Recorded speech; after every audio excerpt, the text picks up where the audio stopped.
এদিকে শেরপুরে পৌর পার্ক মাঠে নির্বাচনী জনসভায় অংশ নেবেন জামাত আমির ডাক্তার শফিকুর রহমান। সেখানে আছেন সহকর্মী মনির হোসেন। সরাসরি যাচ্ছে তার কাছে। মনির, মার্কেট শেরপুরের যেই পৌর মাঠ, সেই পৌর মাঠে চলছে 11 দলীয় যে জোট, সেই 11 দলীয় জোটের নির্বাচনী জনসভা।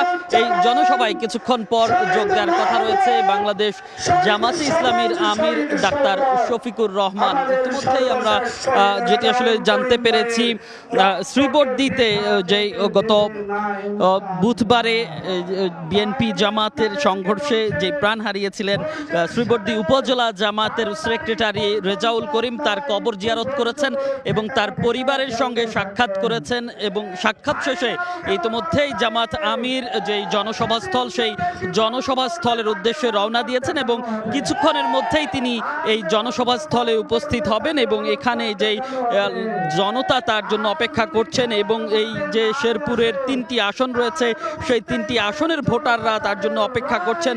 দলীয় নেতাকর্মীরা অপেক্ষা করছেন, তাদের সামনে আসবেন এবং তিনি এখানে যোগ দিয়ে তার যেই প্রধান অতিথির বক্তব্য তিনি রাখবেন এবং তার আগে এখানকার যেই স্থানীয় যে 3টি আসনের 11 দলীয় জোটের যেই প্রার্থীরা রয়েছেন তারা বক্তব্য দিয়েছেন এবং এই 11 দলের বিভিন্ন পর্যায়ের নেতাকর্মীরা বক্তব্য দিয়েছেন। তারা আসলে যেটি বলছেন যে শেরপুরের যেই এত দিন ধরে শেরপুর যেই উন্নয়নের ছোঁয়া পায়নি, এই 11 দলীয় জোট যদি নির্বাচিত হতে পারে তাহলে তারা সেই উন্নয়নের প্রতিশ্রুতি দিচ্ছেন এবং বিভিন্ন প্রতিশ্রুতি দিচ্ছেন এবং তারা বলছেন যে জামাত আমির যে নির্দেশনা দিবেন সেই নির্দেশনা অনুযায়ী আগামীর যে নির্বাচন, সেই নির্বাচনে তারা কাজ করবেন। এরপর জামাত আমির জামালপুরে একটি জনসভায় যোগ দেওয়ার কথা রয়েছে।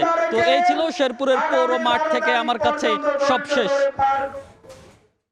সরাসরি যুক্ত ছিলাম শেরপুরে।